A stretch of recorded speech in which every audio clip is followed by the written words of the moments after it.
So hello and welcome, आपका स्वागत है फिर से एक नई वीडियो में। इस वीडियो में हम पढ़ने वाले हैं क्लास 12 बिजनेस स्टडीज चैप्टर 5 जो कि है ऑर्गेनाइजिंग। तो चलिए शुरू करते हैं अपने चैप्टर को।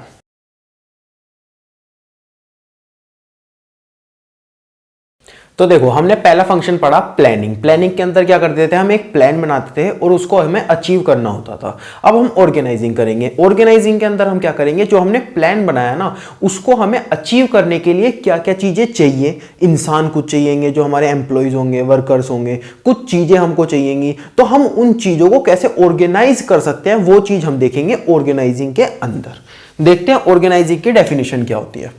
Organizing can be defined as a process that initiate implication of plan, जो कि ध्यान रखता है कि प्लान इंप्लाई होगा। क्लैरिफाइंग जॉब कौन कौन सी क्रिएट होंगी, और वर्किंग रिलेशनशिप मतलब ये इंसान इस इंसान से ऑर्डर लेगा, ये इंसान इस इंसान के लिए अकाउंटेबल होगा, इस इंसान की ये वाली ड्यूटी है, वगैरह वगैरह। Also develop resources for attainment of identifying and desire result, जो रिजल्ट हमें चाहिए, जो हमने प्लान किया है उसके लिए हमारे पास कुछ रिसोर्सेज होंगे, उनको भी अरेंज करेगा कौन, ऑर्गेनाइजिंग। तो ऑर्गेनाइजिंग के बेसिकली दो फंक्शन होगा, एक पर्सन जो लोग हमें चाहिएंगे वो, और थिंग्स, या फिर हम बोल सकते हैं रिसोर्सेज जो हमको चाहिएंगे वो क्या करेगा, पर्संस और रिसोर्सेज ऑर्गेनाइज करेगा हमारे लिए। अब देखते हैं इसकी क्या क्या इंपॉर्टेंस होती है। स्पेशलाइजेशन, देखो कोई इंसान अगर किसी चीज में स्पेशलिस्ट है तो उसको वही काम देना चाहिए, ये कौन ध्यान रखेगा, ऑर्गेनाइजिंग।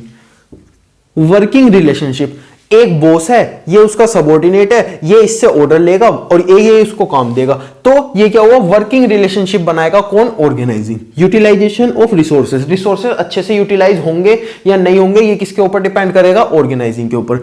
एडॉप्ट चेंज, एनवायरमेंट के अंदर कुछ भी चेंज आ रहा है, ऑर्गेनाइजेशन के अंदर कुछ भी चेंज आ रहा है, तो उसे एडॉप्ट कौन करेगा, ऑर्गेनाइजिंग। उसी हिसाब से वो पर्संस को और जो रिसोर्सेज हैं उनको लेके आएगा ऑर्गेनाइजेशन के अंदर। इफेक्टिव एडमिनिस्ट्रेशन, मतलब कि डिसीजन जल्दी जल्दी होंगे, या फिर कोई भी काम अगर ऑर्गेनाइजेशन के अंदर है तो वो जल्दी जल्दी होगा। पर्सनल डेवलपमेंट, देखो जो सारे एम्प्लॉइज हैं उनका खुद का भी तो कुछ ना कुछ डेवलपमेंट होना चाहिए, वो कौन करेगा, ऑर्गेनाइजिंग। अगर कोई एम्प्लॉय है, सपोज सीए है एक, ठीक है, सीए को आपने क्या दिया हुआ है, लेबर का काम दिया हुआ है, वो कभी डेवलप हो पाएगा, यार ये सीए है, इसको लेबर का काम क्यों दे रहे हो आप, इसको अकाउंटिंग का काम दो, इसको ऑडिटिंग का काम दो, या जो भी काम दो, लेकिन इसके लेवल का काम दो ना, तो पर्सनल डेवलपमेंट हो पाएगा ऑर्गेनाइजिंग से। उसके बाद एक्सपेंशन एंड ग्रोथ, अब इतने सारे फंक्शंस होंगे तो हमारी ऑर्गेनाइजेशन का भी एक्सपेंशन होगा और उसकी ग्रोथ भी होगी।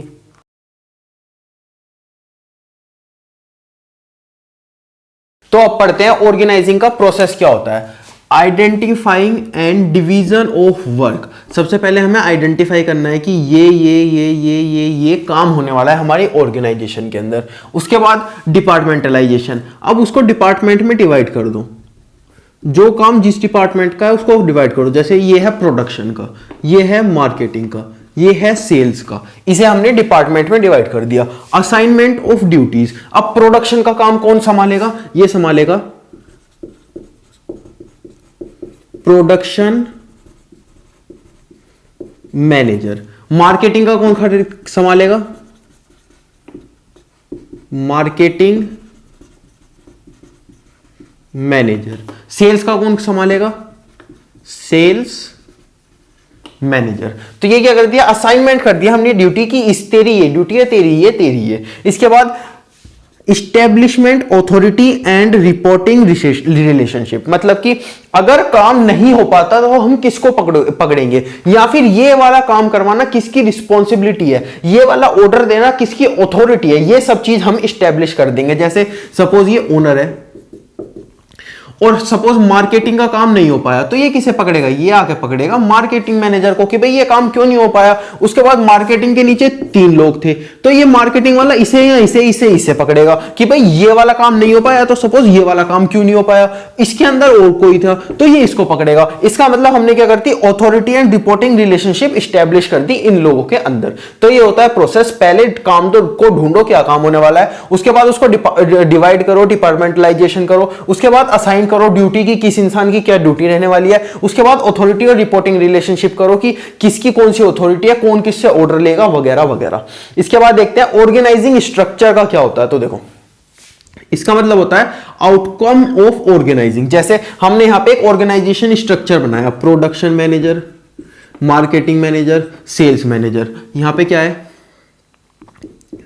ओनर, इसके अंदर ये है, फिर इसके अंदर 3 लोग थे, इसके अंदर 3 लोग थे, इसके अंदर 2 थे, इसके अंदर 2 थे, इसके अंदर 2 थे। तो ये क्या बन गया, ये बन गया एक स्ट्रक्चर, ऑर्गेनाइजेशन स्ट्रक्चर। ये क्यों बना, क्योंकि हमने यहां पर ऑर्गेनाइजिंग की थी। तो ये क्या हुआ, outcome of organising is called organisation structure. Structure के अंदर एक चीज आती है span of management. Span of management होता है कि कितने लोग काम कर सकते हैं एक इंसान के अंदर। मतलब सपोज ये इंसान है, इसके अंदर 3 लोग काम कर सकते हैं, और सपोज ये इंसान है, इसके अंदर इतने सारे लोग काम कर सकते हैं। तो कितने लोग काम कर सकते हैं एक इंसान के अंदर, उसको हम बोलते हैं स्पैन ऑफ मैनेजमेंट। अब देखो अगर एक इंसान के अंदर ज्यादा लोग काम कर सकते हैं, सपोज इसके अंदर 3 करेंगे, इसके अंदर 2 करेंगे, इसके अंदर 2 करेंगे, ठीक है। अब यहां पर एक इंसान के अंदर इतने सारे लोग काम कर रहे हैं, उसके बाद इसके अंदर भी, ठीक है। तो हमने यहां क्या देखा कि ये जो बना, ये स्ट्रक्चर ऐसा बना और ये स्ट्रक्चर ऐसा बना। मतलब कि ये वाला स्ट्रक्चर बना टोलर, क्योंकि ये वाला केवल यहां पे जाता चला जाएगा, लेकिन ये वाइडर बना, ये इतना बड़ा हो गया, ये जो है ये इस तरीके का हो गया। तो ये क्या बना, टोलर। ये क्या बना,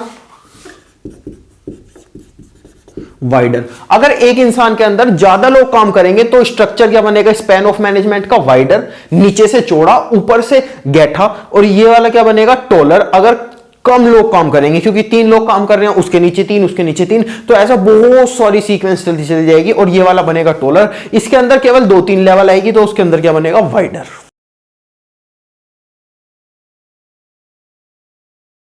अब हमारे पास ऑर्गेनाइजेशन स्ट्रक्चर 2 टाइप के थे, एक था फंक्शनल स्ट्रक्चर, एक था डिविजनल स्ट्रक्चर।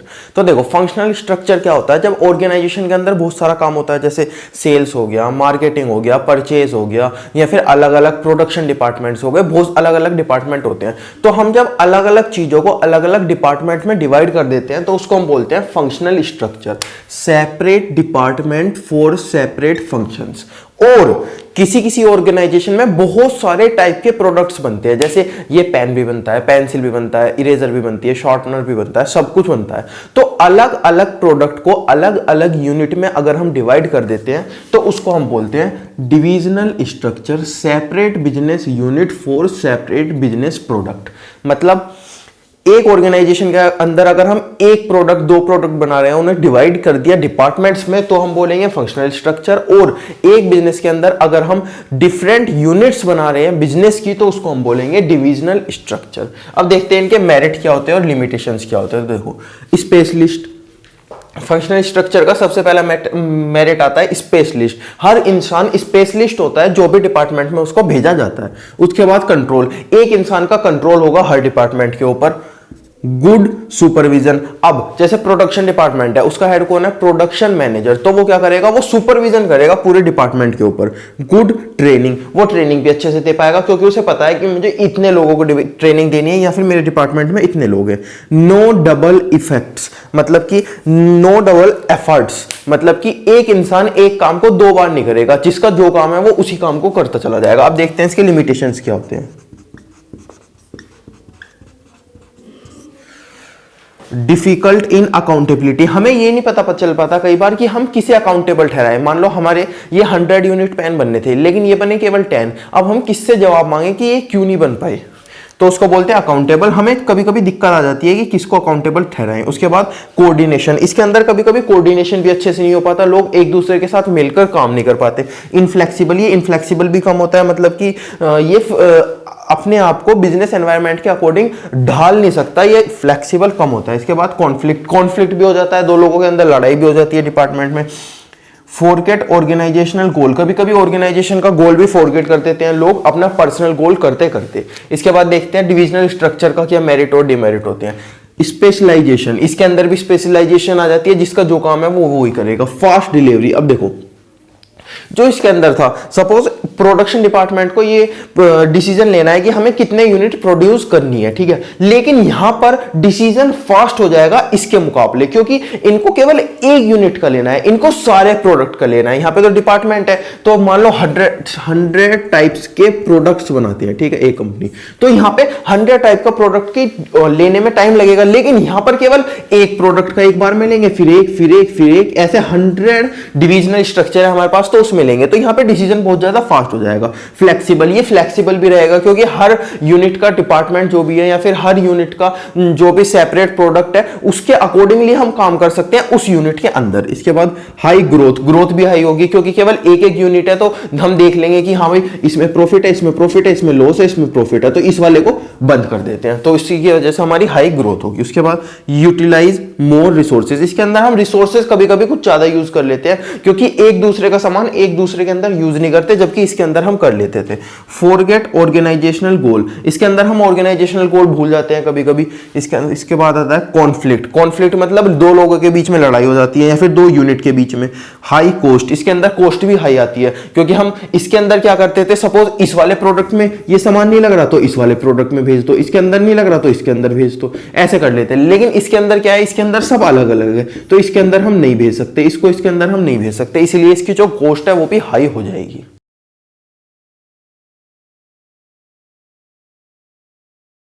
अब देखते हैं कि फॉर्मल ऑर्गेनाइजेशन और इनफॉर्मल ऑर्गेनाइजेशन क्या होती है। देखो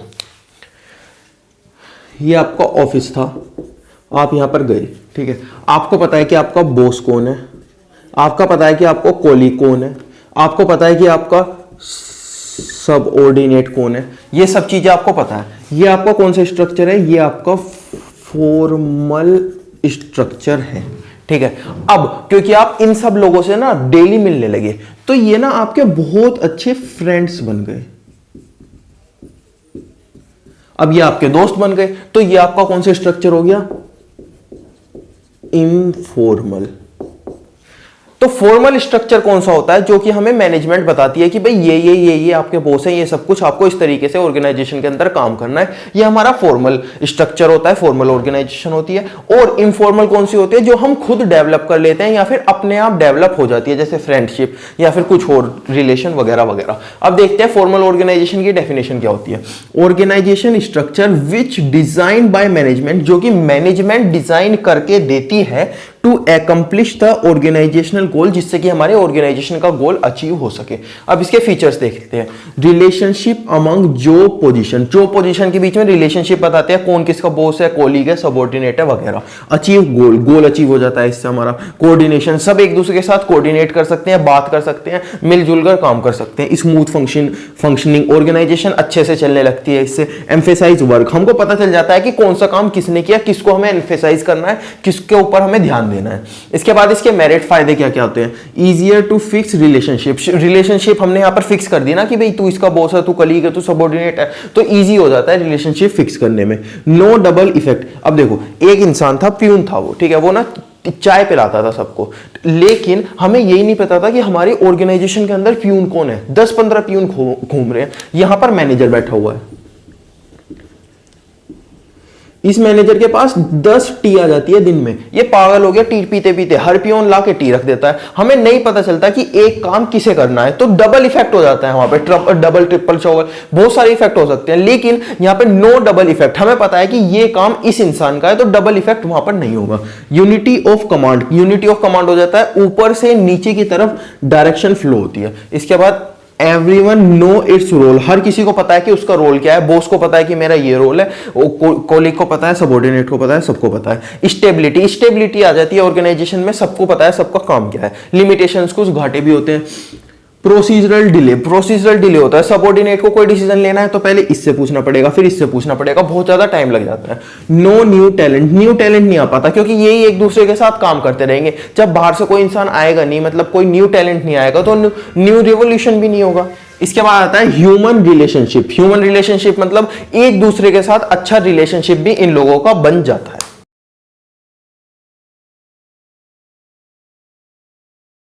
अब इनफॉर्मल ऑर्गेनाइजेशन क्या होता है? इनफॉर्मल ऑर्गेनाइजेशन होता है जो रिलेशनशिप खुद बन जाते हैं। जैसे आप किसी ऑफिस में जाते हो, स्कूल में जाते हो, वहां पर आपके दोस्त बन गए या फिर टीचर से अच्छी दोस्ती हो गई, आप जानने लगे उनको, तो क्या बना? ये फॉर्मल ऑर्गेनाइजेशन बना, किसी ने बनाया नहीं। ये क्या बना? इनफॉर्मल ऑर्गेनाइजेशन बना, अपने आप बन गए। When people interact with each other, एक दूसरे के साथ इंटरैक्ट करने लगे बियॉन्ड ऑफिशियल रूल। जैसे किसी ने बताया कि भाई ये था बॉस, ये था सबऑर्डिनेट, लेकिन अब ये दोनों ना अच्छे दोस्त भी बन गए, गाली दे दे के बोलने लगी एक दूसरे को, ये अच्छे दोस्त भी बन गए। तो ये क्या बन गया? ये बन गया इनफॉर्मल ऑर्गेनाइजेशन। इसके फीचर देखते हैं। पर्सनल इंटरेक्शन, मतलब कि एक दूसरे के साथ पर्सनल इंटरेक्ट करने लगे, ऑफिस के अंदर भी, ऑफिस के बाहर भी। बिहेवियर इवोल्व, एक दूसरे के साथ इवोल्व हो गया इनका बिहेवियर, अपने हिसाब से ये एक्ट करने लगे। इंडिपेंडेंट चैनल, अब हमने बताया कि आप सिर्फ बॉस से दोस्ती कर सकते हो, आप किसी से भी दोस्ती कर सकते हो। ये इनफॉर्मल इंडिपेंडेंट चैनल होता है, मतलब कि कहीं भी आप कहीं भी जाके किसी से भी मिलजुल सकते हो। Not created by management, management इसको क्रिएट नहीं करता, ये खुद क्रिएट होता है। नो डिफाइंड स्ट्रक्चर, इसका कोई स्ट्रक्चर डिफाइन नहीं होता, इसका नहीं ऐसे डेलीगेशन होगा या फिर ऐसे डेलीगेशन होगा, ऊपर को अथॉरिटी जाएगी, नीचे को जाएगी, कुछ नहीं, कहीं से भी कुछ भी हो सकता है। इसके बाद देखते हैं इसके मेरिट। क्विक फीडबैक, इसके अंदर फीडबैक बहुत ज्यादा क्विक हो जाता है। देखो उसके अंदर तो फॉर्मल जो था उसके अंदर आपको प्रोसीजर करना पड़ता था, पहले इसके पास, फिर इसके पास, फिर इसके, फिर इसके, फिर इसके, जब जाके आपका काम हो पाता था। क्विक में आप डायरेक्टली इसके पास पहुंच जाओगे तो क्विक फीडबैक हो जाता है फॉर्मल के अंदर। इसके बाद इनफॉर्मल के अंदर सोशल नीड, आपकी सोशल नीड भी पूरी हो जाती है। देखो दोस्त तो हम सबको चाहिए, फ्रेंड्स वगैरह, तो हमारी सोशल नीड भी इसके अंदर पूरी हो जाती है। ऑर्गेनाइजेशनल ऑब्जेक्टिव्स, ऑर्गेनाइजेशन का ऑब्जेक्टिव भी इसके अंदर पूरा हो जाता है, क्योंकि कभी कभी आप घर पे आके भी ऑर्गेनाइजेशन का काम करते हो, एक दूसरे से डिस्कस करते हो, देखते हो भाई कैसे हम ऑर्गेनाइजेशन का गोल पूरा कर सकते हैं। Limitations, spread rumours, rumours spread हो जाते हैं, मतलब कि अफवाहें उड़ने लगती है एक दूसरे की, क्योंकि सब लोग एक दूसरे से कनेक्ट है, दोस्त हैं एक दूसरे के। रेस्ट्रिक्टेड ग्रोथ, ग्रोथ रेस्ट्रिक्ट कर देता है, कभी कभी एक दूसरे के अंदर कॉन्फ्लिक्ट भी हो जाता है। अगेंस्ट ऑर्गेनाइजेशनल स्ट्रक्चर, ऑर्गेनाइजेशनल के स्ट्रक्चर के अगेंस्ट ये चला जाता है। जैसे हमने यहां पे देखा था कि बॉस सबऑर्डिनेट था, लेकिन ये दोनों दोस्त बन गए, उसके बाद तू तड़ाक से बोलने लगे, गाली दे के बोलने लगे, तो ऑर्गेनाइजेशन स्ट्रक्चर यहां पर क्या हो गया? ब्रेक।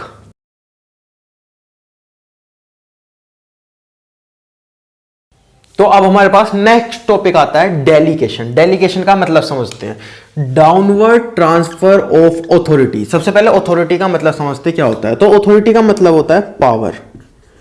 पावर किस चीज की? To take decision. जैसे हमारे यहां पर एक प्रोडक्शन मैनेजर है, ठीक है, उसके पास पावर है कि जब भी रॉ मटेरियल खत्म हो जाएगा ना, तो वो अपनी मर्जी से कितना भी रॉ मटेरियल मंगा सकता है, उसको किसी से पूछने की जरूरत नहीं है। तो उसकी क्या हुई? ये हुई उसकी पावर, ये हुई उसकी ऑथोरिटी। अब ऑथोरिटी जब डाउनवर्ड फ्लो करती है ऑर्गेनाइजेशन के अंदर, यहां पर हो गया टॉप लेवल, यहां पर हो गया मिडिल लेवल, यहां पर हो गया लोअर लेवल, तो ऊपर से नीचे की तरफ जब पावर ट्रांसफर होती है, मतलब इनके पास सबसे ज्यादा, इनके पास थोड़ी सी कम, और इनके पास सबसे ही ज्यादा कम, तो ये जो अथॉरिटी है जब ये डाउनवर्ड फ्लो होती है तो उसको हम बोलते हैं डेलीगेशन। अब डेलीगेशन के कुछ एलिमेंट होते हैं, जैसे अथॉरिटी, पावर, ये तो हमने पढ़ लिया। अब होते हैं रिस्पॉन्सिबिलिटी। अब हमने प्रोडक्शन मैनेजर को ना कुछ पावर दे दी, कुछ अथॉरिटी उसको दे दी, इसके साथ हमने उसको ये भी तो बोला होगा कि भाई तेरा ये काम है, ये तुझे करना ही करना है। जैसे प्रोडक्शन मैनेजर का काम था कि ऐसे ऐसे पेन 1000 बन जाने चाहिए, तो ये क्या हुई उसकी? ये हुई उसकी रिस्पॉन्सिबिलिटी, मतलब ड्यूटी। ऑथोरिटी हुई उसकी पावर, रिस्पॉन्सिबिलिटी हुई उसकी ड्यूटी। अब अकाउंटेबिलिटी क्या होती है? अब देखो प्रोडक्शन मैनेजर का जो काम था ना, 1000 पेन बनाना था, ये बने कितने? ये बने बस 100 पेन। अब 900 पेन क्यों नहीं बन पाए, ये हमें किसी ना किसी से तो पूछना पड़ेगा। ये किसी ना किसी की तो अकाउंटेबिलिटी होगी ना, तो जवाबदारी जो होता है उसको हम बोलते हैं अकाउंटेबिलिटी। ऑथोरिटी क्या हुआ? पावर। रिस्पॉन्सिबिलिटी क्या हुआ? ड्यूटी। और अकाउंटेबिलिटी क्या हुआ? जवाबदारी की, मतलब ये काम होना था, ये क्यों नहीं हो पाया। इसके बाद देखते हैं इंपॉर्टेंस क्या होता है डेलीगेशन की। इफेक्टिव मैनेजमेंट, मैनेजमेंट इफेक्टिव हो जाता है, मैनेजमेंट और अच्छा हो जाता है। एम्प्लॉय डेवलपमेंट, एम्प्लॉयज का भी डेवलपमेंट हो जाता है क्योंकि उनके पास थोड़ी थोड़ी पावर होती है। मोटिवेशन ऑफ एम्प्लॉयज, अब एम्प्लॉयज के पास पावर होगी तो एम्प्लॉय को लगेगा हाँ भाई मैं कुछ बन गया। किसी ऑर्गेनाइजेशन के अंदर एम्प्लॉय के पास पावर है कि आप ये कर सकते हो, उसे लगेगा कि यार ये एम्प्लॉय, ये जो ऑर्गेनाइजेशन है, मैं जिसके यहाँ एम्प्लॉय हूँ, यार ये तो मुझे कुछ समझता है, कुछ मानता है, इसीलिए तो इसने पावर दी है, तो वो मोटिवेट भी रहेंगे। फैसिलिटेशन ऑफ ग्रोथ, हमारी ग्रोथ भी अच्छी हो जाएगी ऑर्गेनाइजेशन की, क्योंकि थोड़ी थोड़ी पावर सबके पास होगी, सब एक दूसरे के साथ मिलकर काम करेंगे, इसीलिए हमारे साथ क्या हो जाएगा, बेटर कोऑर्डिनेशन, मतलब एक दूसरे के साथ लोग अच्छे से मिलजुल पाएंगे, अच्छे से काम कर पाएंगे, क्योंकि हर किसी के पास कुछ ना कुछ पावर होगी।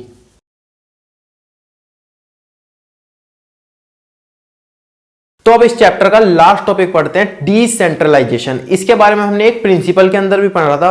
डिसेंट्रलाइजेशन का मतलब होता है कि जो पावर है डिसीजन लेने की वो हर किसी के पास होती है, और जो सेंट्रलाइजेशन का मतलब होता है जो पावर है डिसीजन लेने की वो बस टॉप लेवल मैनेजमेंट के पास होती है। हमने ये देखा था जो सेंट्रलाइजेशन है और डिसेंट्रलाइजेशन है, केवल सेंट्रलाइजेशन भी किसी ऑर्गेनाइजेशन के अंदर नहीं होना चाहिए और केवल डिसेंट्रलाइजेशन भी किसी ऑर्गेनाइजेशन के अंदर होना चाहिए। ये दोनों मिलकर सेंट्रलाइजेशन एंड डिसेंट्रलाइजेशन हर ऑर्गेनाइजेशन के अंदर होनी चाहिए। अब देखते हैं डिसेंट्रलाइजेशन का मतलब क्या था।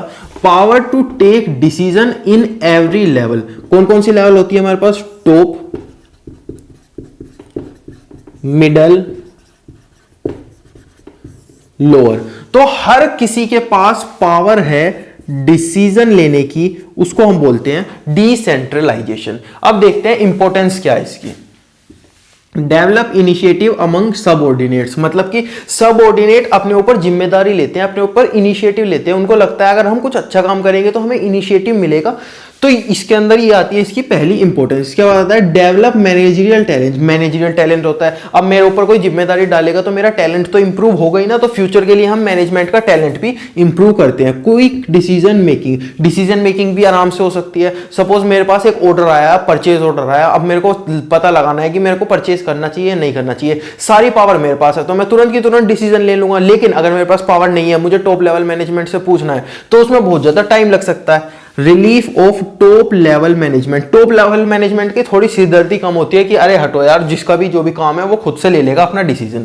फैसिलिटेट ग्रोथ, इससे हमारी ऑर्गेनाइजेशन भी ग्रो होती है। बेटर कंट्रोल, ऑर्गेनाइजेशन के ऊपर बेटर कंट्रोल होता है, क्योंकि टॉप लेवल मैनेजमेंट तो अकेला सारा काम नहीं कर सकता, हर किसी को थोड़ा थोड़ा काम करना पड़ेगा।